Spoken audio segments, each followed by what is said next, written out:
नमस्कार, आप देख रहे हैं वी न्यूज और मैं हूं आपके साथ शुभम स्वानी। हेलो डॉक्टर के इस खास कार्यक्रम में आप सभी दर्शकों का हम एक बार फिर से स्वागत करते हैं। जैसा कि आप जानते ही हैं, हमारे हेलो डॉक्टर के कार्यक्रम में कहीं न कहीं छतरपुर शहर जिले के वह डॉक्टर शामिल होते हैं जिनके अनुभव कहीं न कहीं इतने आगे होते हैं जो कि घर बैठे ही लोगों की समस्याओं के समाधान भी बता देते हैं। और इस खास कार्यक्रम के जरिए आज हमारे स्टूडियो पर मौजूद है डॉक्टर आकृति मिश्रा रावत। आपको जिला अस्पताल में यह सेवाएं दे रही हैं, सीनियर फिजियोथेरेपिस्ट के पद पर यहाँ पर हैं और लगातार लोगों के उन प्रयासों को सफल करने का भी प्रयास कर रही हैं। हम उनसे जानेंगे कि फिजियोथेरेपी से किन किन बीमारियों का समाधान आसानी से हो जाता है। पहले हम उनसे उनका इंट्रोडक्शन जानेंगे। मैडम, एक बार फिर से बहुत स्वागत है आपका हमारे स्टूडियो पर। और अब हम आपसे जानना चाहेंगे कि शुरुआत में 12th किस स्ट्रीम से आपके द्वारा कंप्लीट की गई और कहाँ की आप रहने वाली हैं? जी, मैं सागर से बिलोंग करती हूँ और 12th मेरी बायोलॉजी जो सब्जेक्ट है उससे कंप्लीट हुई। उसके बाद जो ग्रेजुएशन होता है, डिग्रीज होती है डॉक्टर की, तो आपके द्वारा कौन कौन सी डिग्रियां हासिल की गई? फिर मैंने बीपीटी की इंदौर से, मतलब बैचलर ऑफ फिजियोथेरेपी। इसके बाद फिर पीजी की ऑर्थोपेडिक्स में, इसी फील्ड में, तो वो मेरी भोपाल से हुई है। कहा जाता है कि जब एक स्टूडेंट होता है तो उसका एक बड़ा सपना होता है, एक ड्रीम होता है कि आने वाले समय में उसका जो एम है वह लक्ष्य की प्राप्ति कर लेगा। परिवार के लोगों का भी बड़ा शौक होता है कि मेरा बच्चा ये बने वो बने। आपका और आपके परिवार का क्या सपना था?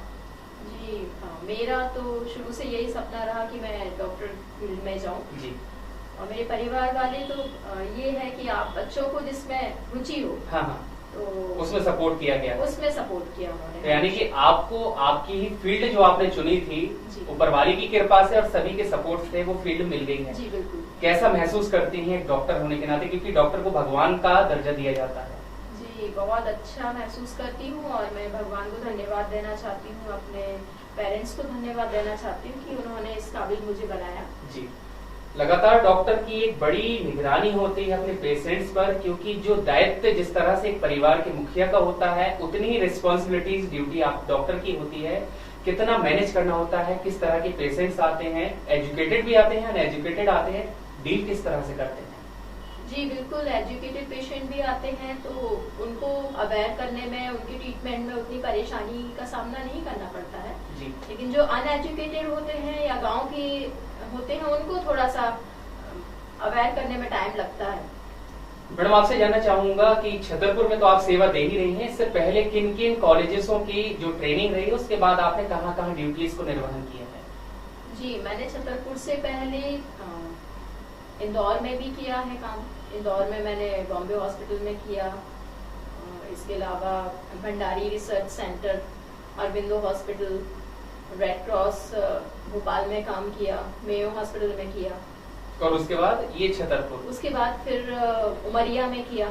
उमरिया के DDRC के थ्रू ही मेरी पोस्टिंग हुई थी, तो वहाँ मैंने अपनी सेवाएं दी हैं जिला चिकित्सालय में।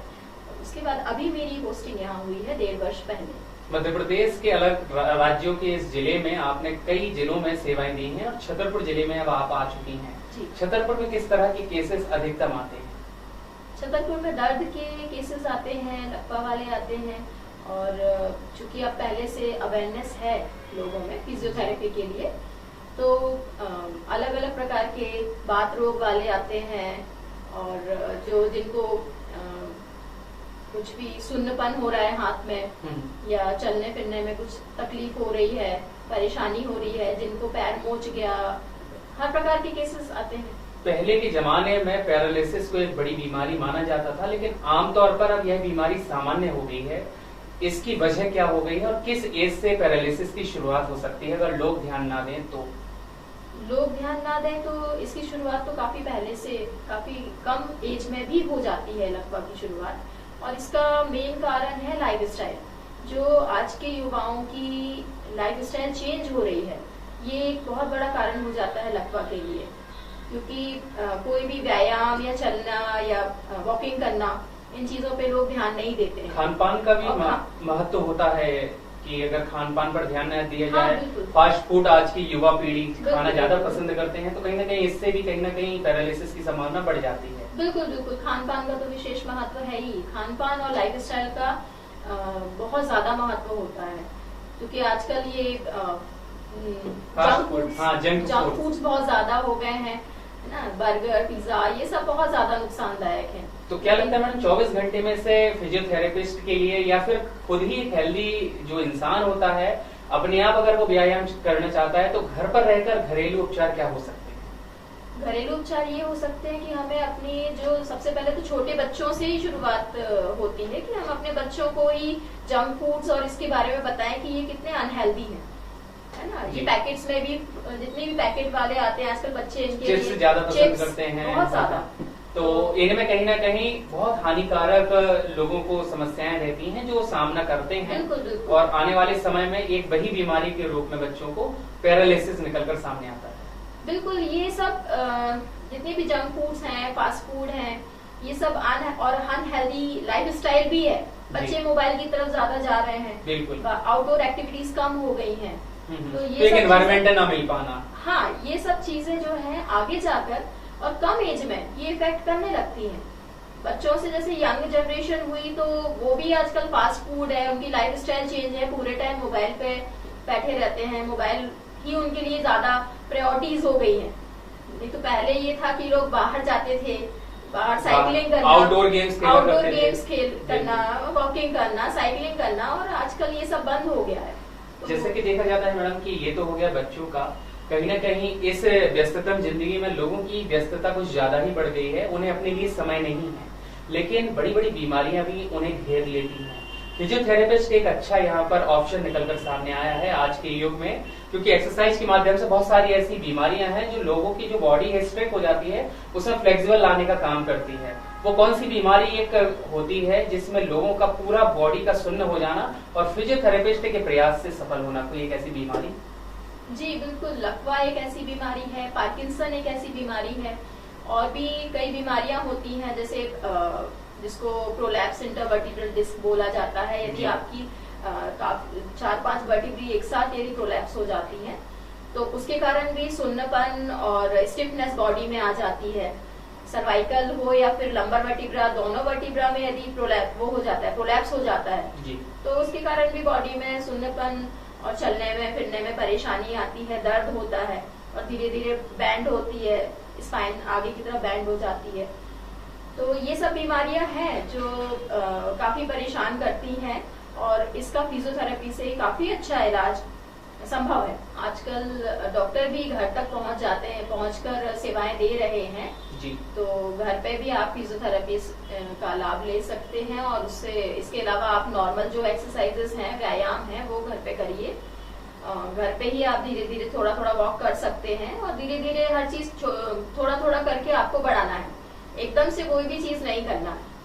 तो दर्शकों, आप सुन रहे हैं डॉक्टर आकृति मिश्रा रावत जी को, जो कि सीनियर तौर पर जिला चिकित्सालय में पदस्थ हैं, जो कि फिजियोथेरेपिस्ट की सेवाएं लगातार ऐसे दिव्यांगों को भी देते हैं जो कि कहीं ना कहीं पहले से ही एक लचर अवस्था में होते हैं, लेकिन उनके अंदर ग्रोथ और गेन पावर बढ़ाने के लिए सेवाएं देते हैं। मैडम, दिव्यांगों की स्थितियां अगर देखी जाए एक रेशियो के मुताबिक तो छतरपुर जिले में कितने केसेस निकलकर महीने भर में सामने आते होंगे?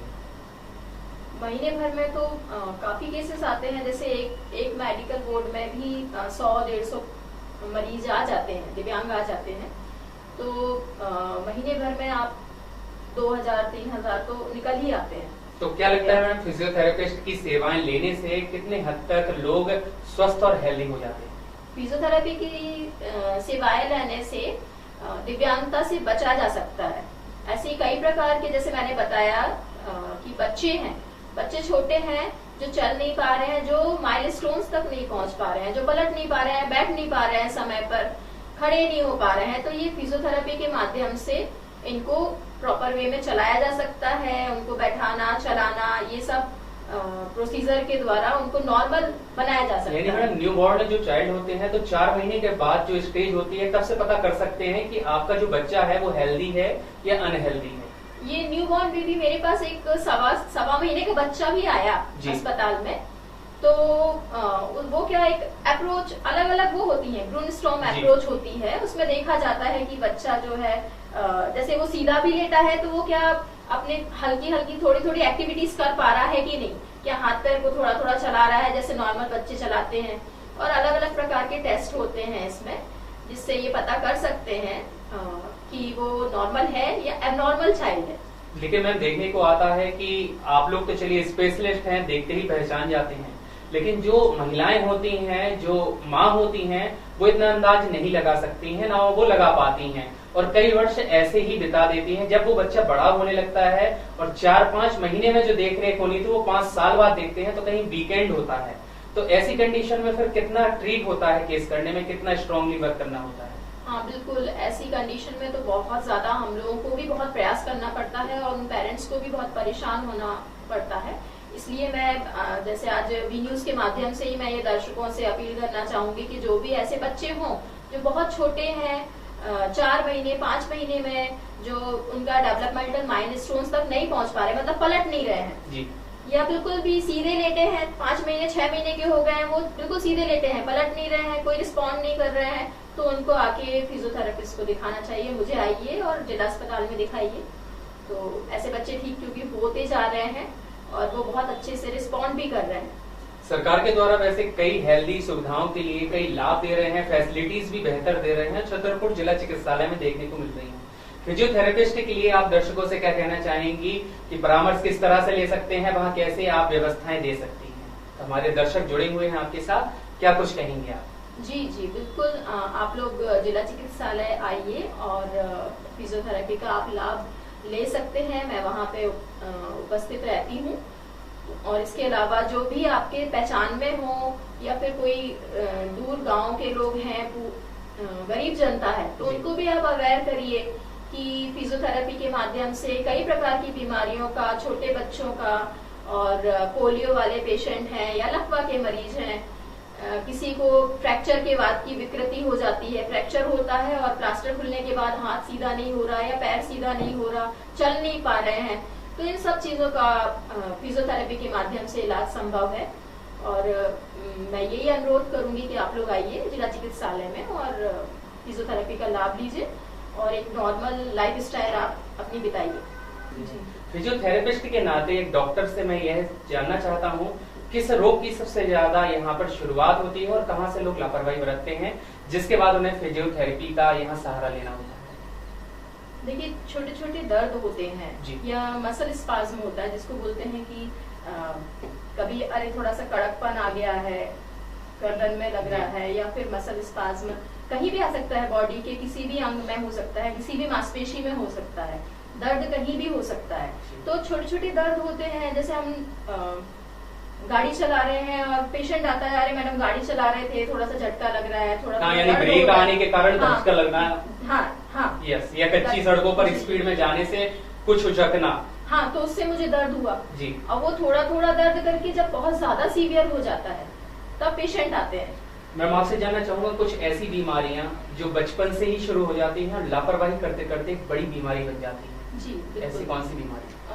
ऐसा सेरिब्रल पाल्सी है जो छोटे बच्चों में बस पैदा होते से ही उसका डायग्नोसिस हो जाता है। यदि बच्चा 4 महीने में पलट नहीं पा रहा है, क्योंकि 4 महीने में बच्चा पलटने लगता है, 6 से 8 महीने के बीच में बैठने लगता है, यदि वो 4 महीने में नहीं पलट पा रहा है, 6 से 8 महीने में नहीं बैठ पा रहा है, होती है और वो देखना अनिवार्य होता है। बिल्कुल बिल्कुल, इसकी स्टेज होती है जिसको डेवलपमेंटल माइलस्टोन्स बोला जाता है मेडिकल लैंग्वेज में।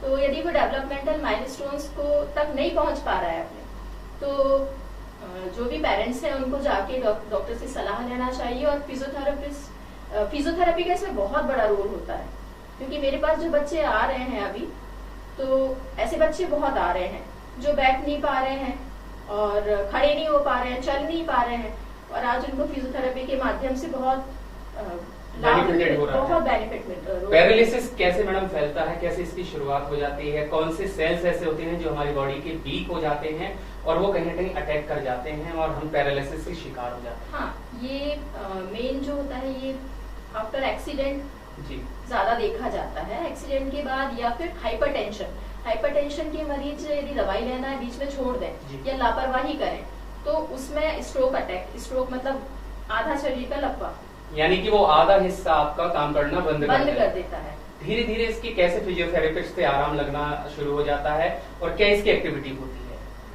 इसमें फिर जो भी मसल्स कड़क होती हैं, एकदम टाइटनेस आती है बॉडी में, तो उसके लिए स्ट्रेचिंग एक्सरसाइजेस, अलग अलग एक्सरसाइजेस रहती हैं, वो दी जाती हैं जी। और जो कमजोर मसल्स हैं उनको स्ट्रेंथनिंग एक्सरसाइजेस दी जाती हैं जिससे वो ताकतवर बने। जो कमजोर होती है उनको ताकत दी जाती है और जो टाइट हो जाती है उनको रिलैक्स करने के लिए स्ट्रेच किया जाता है। तो कहा जा सकता है कि जो पोषक तत्व लोग डेली रूटीन में लेते हैं तो उसके बाद क्या न्यूट्रिएंट्स को कुछ चेंज किया जाता है, विटामिन या प्रोटीन की कुछ मात्रा बढ़ाई जाती है? बिल्कुल बिल्कुल बढ़ाई तो जाती है। कैसे ट्रीट किया जाता है इसका? बिल्कुल, उसमें जैसे बी कॉम्प्लेक्स का एक बहुत बड़ा महत्व होता है जी। तो विटामिन B12, B6 जी है ना, इसकी मात्रा, बी कॉम्प्लेक्स की मात्रा बढ़ाई जाती है। जी। कैल्शियम भी एक काफी अच्छा रोल प्ले करता है, विटामिन डी। मैम आपसे जानना चाहूंगा, आपने एमपीटी भोपाल से की है जो कि ऑर्थो की एक बड़ी डिग्री होती है। आपके मुताबिक ऑर्थो में हड्डियों के अलावा और कौन से रोग शामिल होते हैं और उनका कैसे निराकरण किया जा सकता है? ऑर्थो में हड्डी के तो काफी रोग आ जाते हैं जी। जो फिजियोथेरेपी से ठीक हो सकते हैं। जी। जैसे स्पॉन्डाइलोसिस है, स्पॉन्डाइलोलिस्थेसिस है, स्पॉन्डिलाइटिस है, ये लंबर हो सकता है, सर्वाइकल हो सकता है, ऑस्टियोआर्थराइटिस है, रूमेटिक आर्थराइटिस है। जी। तो इस प्रकार के अनेक रोग हैं। और पैरालिसिस के अलावा भी अगर जानना चाहें जो दिव्यांग होते हैं तो दिव्यांग में सबसे ज्यादा केसेस छतरपुर शहर में कौन से आ रहे हैं कि बच्चे खड़े नहीं हो पा रहे हैं या एक एज लिमिट में ही आ रहे हैं कि 15 से 18 एक ऐसी एज लिमिट है कि सबसे ज्यादा केसेस, तो वो कौन सी एज होती है? इसमें तो दिव्यांगता में देखी जाए तो सारे एज ग्रुप के लोग आते हैं, बच्चे भी आते हैं, काफी छोटे बच्चे, जैसा भी मैंने बताया था कि डेवलपमेंटल माइलस्टोन्स तक नहीं पहुंच पा रहे हैं जो, वो बच्चे भी आ रहे हैं। लेकिन हाँ, ये जरूर है कि अवेयरनेस के ना होने के कारण वो थोड़ा सा लेट हो जाते हैं। जैसे गाँव में अवेयरनेस नहीं है, गाँव में लोगों को पता नहीं रहता है कि फिजियोथेरेपी के द्वारा इसको सुधार लाया जा सकता है, इसमें सुधार लाया जा सकता है और ग्रोथ हो सकती है। बिल्कुल बिल्कुल। मैम आपसे जानना चाहूंगा, जो दिव्यांग होते हैं उन दिव्यांगों में कहीं ना कहीं पैरालिसिस जैसे केस या पोलियो के केसेस बचपन से ही शुरू हो जाते हैं, तो किस तरह से ग्रामीण क्षेत्र के केसेस सामने आते हैं? क्योंकि अवेयरनेस उनके पास होती नहीं है, जागरूक होते नहीं है, तो ऐसे केसेस को कैसे आप लोग डील करते हैं? हाँ बिल्कुल, ऐसे केसेस आते हैं दिव्यांग मेडिकल बोर्ड में, जैसा मैंने बताया। छोटे बच्चे भी आते हैं और जो बिल्कुल चल नहीं पा रहे हैं। लेकिन हाँ, ये होता है उनका कि जैसे उनको बहुत शुरू में यदि आएंगे जी। यदि वो 1 साल या 2 साल में उनको तुरंत पता चल जाता है और वो फिजियोथेरेपी ले लेते हैं तो वो ठीक हो सकते हैं। लेकिन वो 5-6 साल बाद आते हैं तो उतना ही उसमें कड़कपन आ जाता है बॉडी में, फिर उनको तो समस्या थोड़ा बढ़ जाती है। तो समस्या थोड़ा बढ़ जाती है और टाइम पीरियड भी सुधार में लग जाता है। बिल्कुल बिल्कुल, फिर उनके सुधार में उतना ही ज्यादा टाइम पीरियड लग जाता है। अधिकतर में हम केसेस ये देखने को आते हैं जो ओल्ड एज के पर्सन होते हैं, वृद्धावस्था में जाते हैं और कहीं ना कहीं पैरालिसिस का शिकार हो जाते हैं। तो क्या मेडिटेशन उनके लिए आवश्यक होता है, या जो उनकी बॉडी होती है वह व्यायाम नहीं करते हैं या वॉक नहीं करते हैं, तो क्या इनके कारण उनको पैरालिसिस लगता है? क्योंकि वो घर से भी नहीं निकलते हैं लेकिन सडनली इसका शिकार हो जाते हैं, तो क्या वजह होती है? हाँ, ये तो है बिल्कुल। वॉक करना तो बहुत इम्पोर्टेंट है। वॉकिंग तो एक बहुत ही अच्छी एक्सरसाइज में इसको गिना जाता है। और जिसको पैरों में परेशानी है, यदि कई पेशेंट ऐसे भी आते हैं कि वॉक करना चाहते हैं लेकिन मैडम घुटने में दर्द हो रहा है, हाँ, तो ये बड़ी समस्या है, चल नहीं पा रहे हैं, वेट बहुत ज्यादा है, तो उनके लिए मैं साइकिलिंग भी सजेस्ट करती हूँ कि आप साइकिलिंग करिए यदि आपको घुटने में दर्द हो रहा है तो ये भी बहुत अच्छा है। वॉक करना बहुत अच्छा है जी। और डेली आप कुछ नहीं तो नॉर्मल एक्सरसाइजेस जो होती है बॉडी की, वो फ्लेक्सिबिलिटी को, मसल्स की फ्लेक्सिबिलिटी बना के रखती है। यानी सीधा कहा जा सकता है कि जो हमारी बॉडी की संरचना है उसका हर एक पार्ट आपको डेवलपमेंट करने के लिए कहीं ना कहीं वर्कआउट होना आवश्यक है। अगर आपने वर्कआउट नहीं किया तो वहीं से हमारी समस्या बनकर खड़ी हो जाती है। बिल्कुल बिल्कुल। मैम आपसे हम जानना चाहेंगे, जो हमारे साथ दर्शक जुड़े हुए हैं उन्हें कैसे बेस्ट डील के लिए क्या कुछ कहना चाहेंगी, कैसे अवेयर करना चाहेंगी ताकि वो भी ऐसी केसेस के शिकार न बन पाए? जी बिल्कुल। सबसे पहले तो मैं ये बोलना चाहूंगी कि आप डेली एक्सरसाइज करिए, नॉर्मल एक्सरसाइज करिए जिससे मसल्स की फ्लेक्सिबिलिटी मेंटेन रहे, और वॉक करिए। Walking is a very good exercise for health, तो वॉक ज्यादा से ज्यादा करिए। वॉकिंग से आप काफी बीमारियों से बच सकते हैं। और इसके साथ साथ जो भी यदि कोई दिक्कत होती है, यदि थोड़ा दर्द है तो उसको जरूर जाके फिजियोथेरेपिस्ट से कंसल्ट करिए, क्योंकि वो दर्द जब बढ़ जाता है तो फिर वो एक स्टेज के बाद उसकी सर्जरी तक की नौबत आ जाती है। कोई भी बीमारी है यदि वो थोड़े से रूप में है उसको उससे वहीं अगर नहीं देखा गया तो एक बड़ा रूप लेकर के सर्जरी तक चला जाता है। यानी ये कहा जा सकता है कि स्वयं का डॉक्टर आप कतई ना बने, परामर्श के लिए एक बार स्पेशलिस्ट डॉक्टरों के पास अवश्य पहुंचे। मैडम का मैं एक बार फिर से धन्यवाद करता हूं जो हमारे स्टूडियो पर आप आई हैं, और आप भी दर्शकों लगातार बने रहें हेलो डॉक्टर के खास कार्यक्रम में। आपको नेक्स्ट कार्यक्रम में कहीं ना कहीं ऐसे ही अन्य स्पेशलिस्ट डॉक्टर से हम रूबरू कराएंगे और उनसे भी जानेंगे आखिरकार आपके रोगों की समस्या और समाधान। फिलहाल बने रहें वी न्यूज के साथ। इजाजत दीजिएगा डॉक्टर आकृति मिश्रा रावत के साथ। शुभम सोनी को नमस्कार।